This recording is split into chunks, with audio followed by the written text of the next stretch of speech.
भाई, राम मंदिर के मुद्दे से कांग्रेस ने हमेशा दूरी बना के रखी। खुद को सेक्युलर दिखाने के लिए कांग्रेस अपने प्रधानमंत्री तक पर आरोप लगा देती थी। 6 दिसंबर 1992 को विवादित ढांचा गिरने के बाद कांग्रेस ने यही किया था।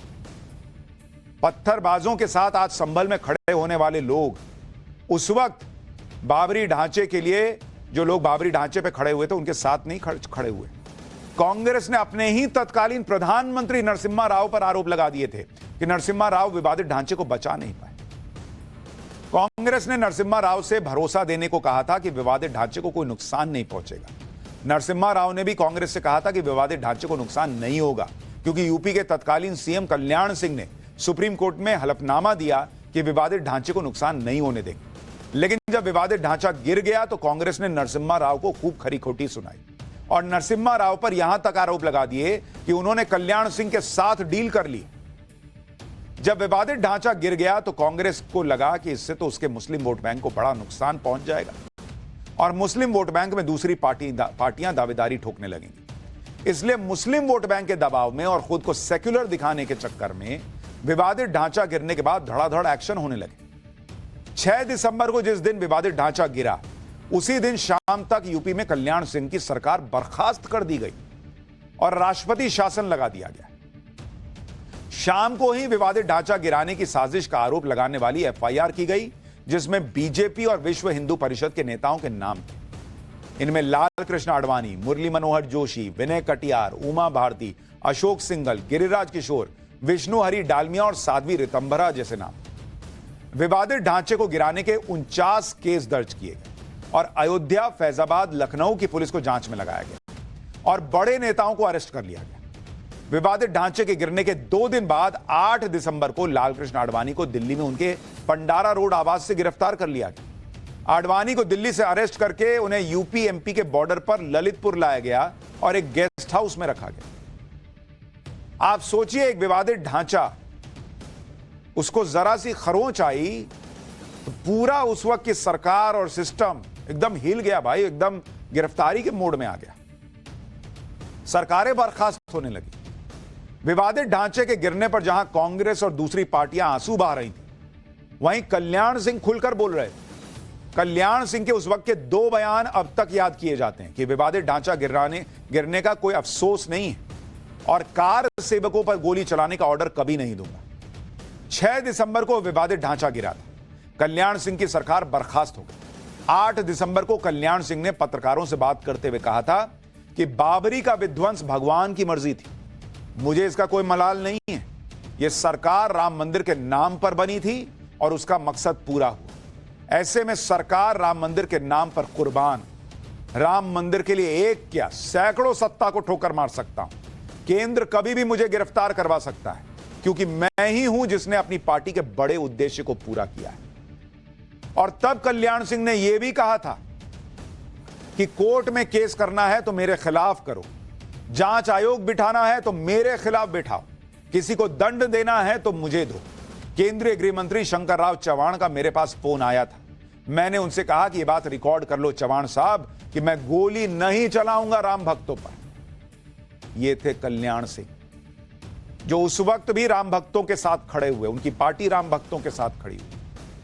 और आज भी दूसरा पक्ष वोट बैंक के लिए वही पॉलिटिक्स कर रहा है जो उसने 92 में किया और आज संभल में कर रहा है। कुछ नहीं बदला है बॉस 32 साल में।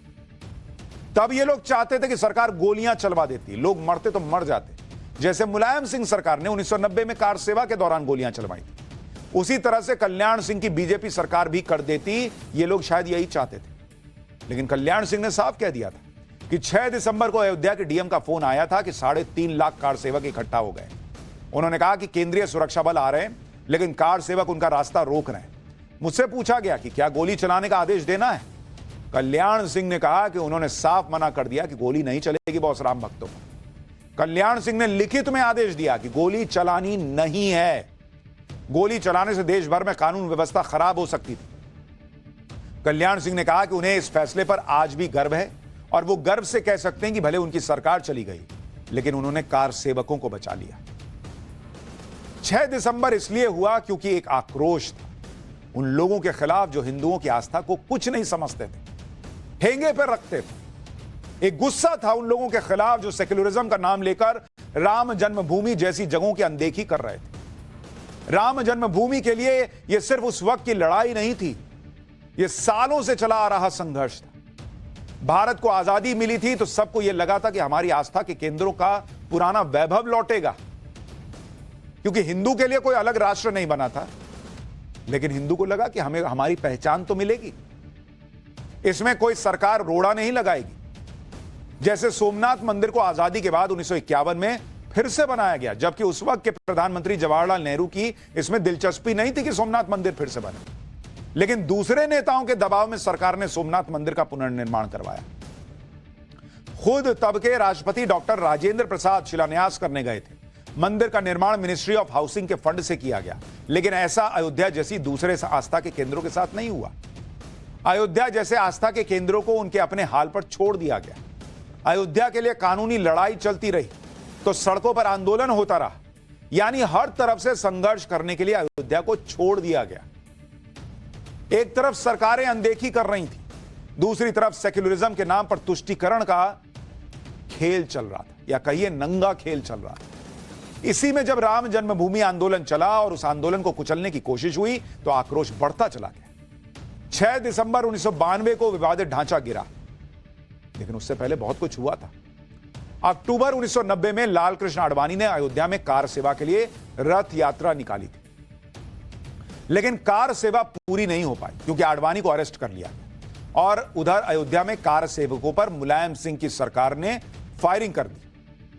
लेकिन इसके बाद ऐसी राम लहर चली कि मुलायम सिंह की सरकार यूपी से उखड़ गई और राम भक्तों ने बीजेपी को यूपी की सत्ता में बिठा दिया। तब कल्याण सिंह यूपी के मुख्यमंत्री बने और जिस काम के लिए उन्हें यूपी की जनता ने सत्ता में बिठाया था वो काम वो करने भी लगे। 24 जून 1991 को कल्याण सिंह सीएम बने और 25 जून को वो अपने पूरे मंत्रिमंडल को लेकर अयोध्या दर्शन करने के लिए गए थे। यानी जैसी आस्था आज मोदी योगी दिखाते हैं राम मंदिर के लिए, ये तब भी थी बीजेपी के नेताओं में। और जो लोग आज विरोध कर रहे हैं वो तब भी विरोध ही कर रहे थे। 32 साल में कुछ नहीं बदला। हिंदुओं के लिए इतना भी प्रेम इनके मन में नहीं आया। अयोध्या जाकर कल्याण सिंह ने क्लियर कट कह दिया कि मंदिर ठीक उसी जगह पर बनाएंगे जहां पर मंदिर बनाने के लिए आंदोलन हो रहा है। कल्याण सिंह की सरकार ने अयोध्या के दर्शन करने वाली उन सभी रुकावटों को दूर किया जो रुकावटें मुलायम सिंह की सरकार में डाली गई। प्रस्तावित मंदिर के चबूतरे से टेंट को हटा दिया गया, लेकिन कल्याण सिंह के सीएम बनते ही 10 दिन के अंदर सब फिर से लगा दिया गया।